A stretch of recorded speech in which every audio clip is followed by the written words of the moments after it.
जोहार, मैं आनंद कुमार और आप देख रहे हैं जनमन की बात। दोस्तों, पलामू प्रमंडल में विधानसभा की 9 सीटें हैं। इनमें डाल्टनगंज, पाकी, विश्रामपुर, भवनाथपुर, गढ़वा, छतरपुर, हुसैनाबाद, मनिका और लातेहार की सीटें शामिल हैं।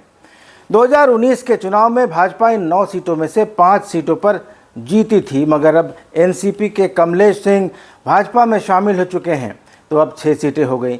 बाकी की 3 सीटों की बात करें तो 2 झारखंड मुक्ति मोर्चा के कब्जे में है और 1 कांग्रेस के खाते में।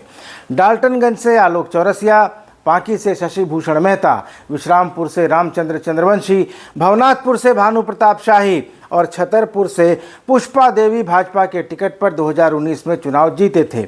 हुसैनाबाद से एनसीपी के कमलेश सिंह अब बीजेपी में शामिल हो चुके हैं। गढ़वा से जेएमएम के मिथिलेश ठाकुर और लातेहार से झारखंड मुक्ति मोर्चा के बैजनाथ राम अभी की मौजूदा हेमंत सोरेन सरकार में मंत्री हैं। मनिका की सीट जो अनुसूचित जनजाति के लिए आरक्षित है, वहां से कांग्रेस के रामचंद्र सिंह विधायक हैं।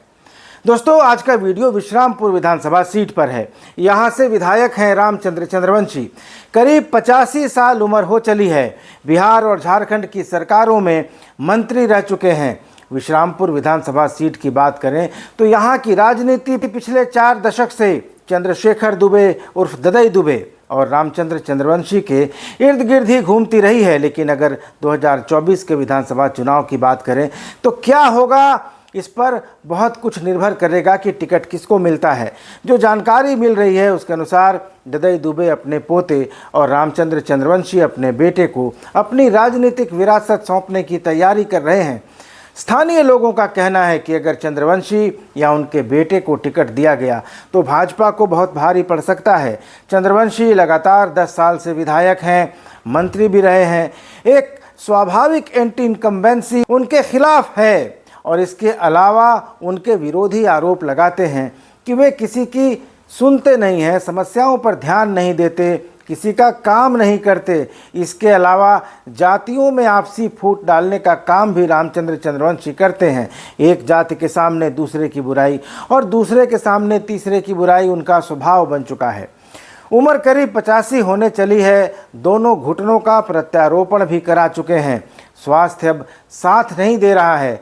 इसके अलावा विधायक फंड की पूरी राशि अपने शिक्षा संस्थानों पर खर्च कर देने की बात भी स्थानीय लोग कहते हैं और विरोधी तो इनके आरोप लगाते ही हैं। विश्रामपुर के जातीय समीकरण की बात करें तो इस सीट को सवर्णों का क्षेत्र माना जाता है। ब्राह्मणों की संख्या सबसे अधिक है। 2019 के चुनाव में विश्रामपुर में कई दमदार उम्मीदवार खड़े हो गए थे और वोटों का ज़बरदस्त बिखराव हुआ था। भाजपा के रामचंद्र चंद्रवंशी 40,635 वोट लाए थे और 8,513 वोटों से चुनाव जीत गए थे।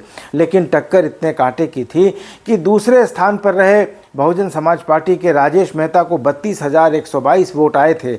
निर्दलीय रमेश प्रसाद सिंह को 27,820, कांग्रेस के चंद्रशेखर दुबे उर्फ ददई दुबे को 26,957 और जेवीएम प्रजातांत्रिक की अंजू सिंह को 24,851 वोट मिले थे। और तो और छठे नंबर पर रहे AIMIM के अशरफी राम को भी 11,558 वोट आ गए थे। लेकिन इस बार विपक्ष जहां एकजुट है और जेवीएम खत्म हो चुका है और दूसरी तरफ भाजपा के कार्यकर्ता और जनता ही चंद्रवंशी हराओ अभियान में जुट गए हैं, चाहे पिता लड़े या पुत्र। तो जहां तक इंडिया अलायंस की बात है, यहां से 4 बार विधायक रह चुके और धनबाद के पूर्व सांसद चंद्रशेखर दुबे उर्फ ददई दुबे विधानसभा का चुनाव नहीं लड़ेंगे, ये तय है। वे घोषणा कर चुके हैं। 1980, 1985, साल 2000 और 2009 में विश्रामपुर के विधायक रहे चंद्रशेखर दुबे ने 2004 में अपने बड़े बेटे अजय दुबे को कांग्रेस के टिकट पर विश्रामपुर सीट से चुनाव लड़वाया था, लेकिन अजय दुबे को सफलता नहीं मिली।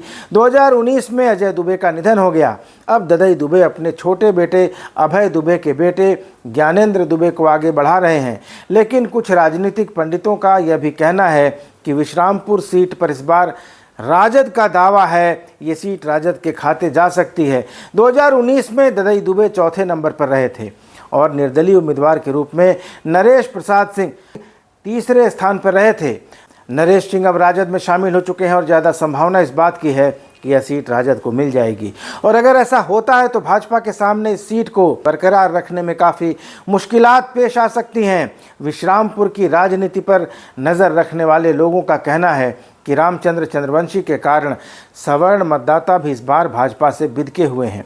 अगर भाजपा को इस सीट पर अपना कब्जा, अपना वर्चस्व बरकरार रखना है तो उसे किसी नए और योग्य कार्यकर्ता को टिकट देना होगा। अगर ऐसा नहीं हुआ और अगर भाजपा का चंद्रवंशी प्रेम बरकरार रहा तो इस बार विश्रामपुर सीट से भारतीय जनता पार्टी की हार तय है, ऐसा स्थानीय लोगों का और भाजपा कार्यकर्ताओं में से भी कई लोगों का ये कहना है। दोस्तों, आप विश्रामपुर सीट के बारे में अगर कुछ कहना चाहते हैं तो अपनी राय कमेंट बॉक्स में दे सकते हैं। वीडियो अच्छा लगा हो तो इसको ज़्यादा से ज़्यादा लाइक और शेयर कीजिए। चैनल को सब्सक्राइब जरूर कर लीजिए। ये वीडियो पलामू के 9 विधानसभा सीटों की पहली कड़ी थी। आने वाले दिनों में हम सभी 9 विधानसभा सीटों की स्थिति के बारे में आपको बताएंगे। तब तक के लिए इजाज़त दीजिए। धन्यवाद। नमस्कार।